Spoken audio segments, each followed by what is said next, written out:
hospitality. Since our last ministerial dialogue in July 2020, as you have said, Minister, with your same words, the world has changed quite dramatically. We are facing an unprecedented level of global instability, with all challenges yet to be sufficiently addressed, and for the new ones, the new challenges, creating more global and increasingly dangerous tensions that affect all of us.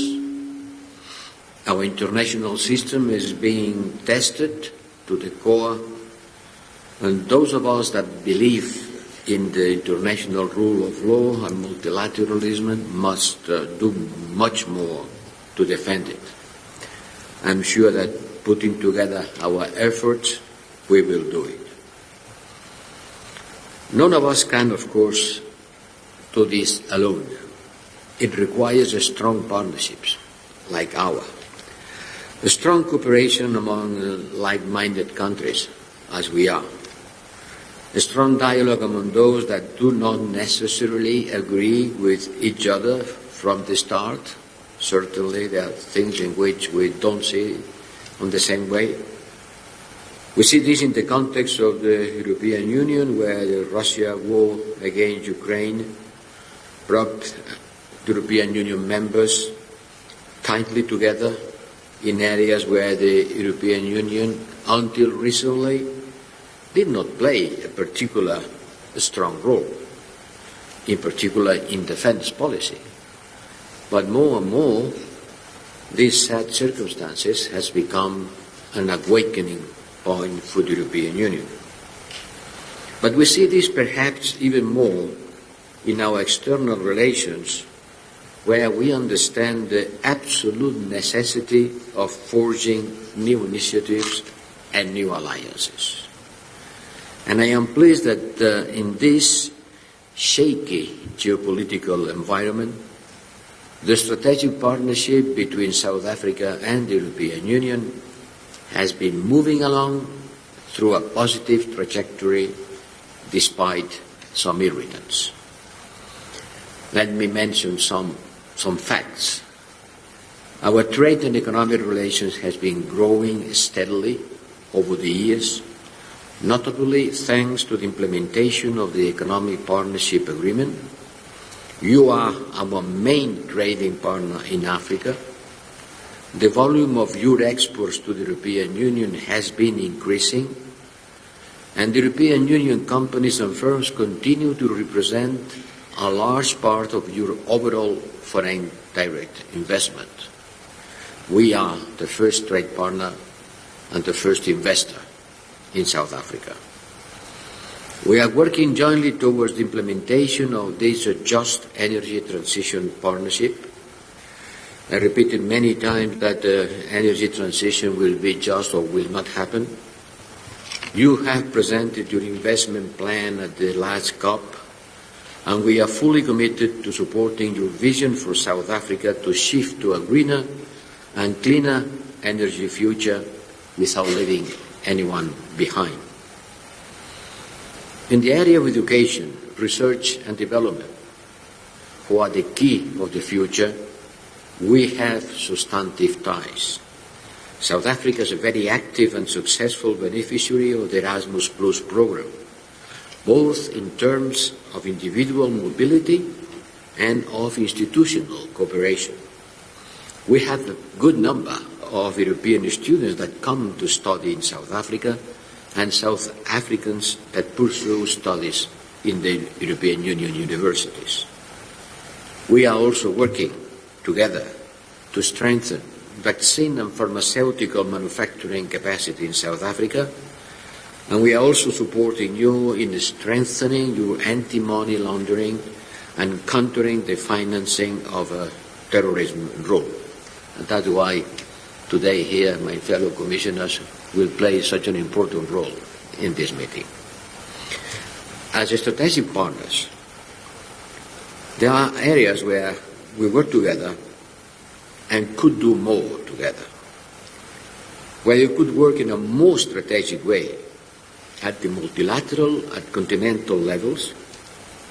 In some areas, there are a clear interest to move forward. For example, the partnership on sustainable raw materials value chains and cooperation on renewable hydrogen, which this ministerial should push forward. This ministerial meeting today is taking place in preparation for the South Africa European Union Summit, which should spell out our joint vision to development of our relations over the years to come. The summit gives us an opportunity to agree at the highest level on the priorities for our joint work, on what we want to achieve together, on what our joint ambitions come together, where we want to be in our relations 5 years from now, our ambitions, our purposes, our objectives. Dear Ministers, dear Commissioners, I trust that we will use our time today wisely, with our eye on what brings us together, how we can do more together, on initiatives that can be taken forward to the summit. Thank you.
from the solar during the day. We can harvest it straight from the solar, and then during the night, the battery is also charges during the day, and then at night we can use the stored energy. Switch on and off with your lights, so you can enjoy your meal where there is light. So the solar system is not that big, but we always advise our students to advise their parents that you can use a gas stove to cook and then enjoy your meal where there is light and everything, because you cannot be in the dark, and it's essential, it's a need to have light. So since well we know that, since well we know that we are, No, that's fine. I guess you want to switch it on and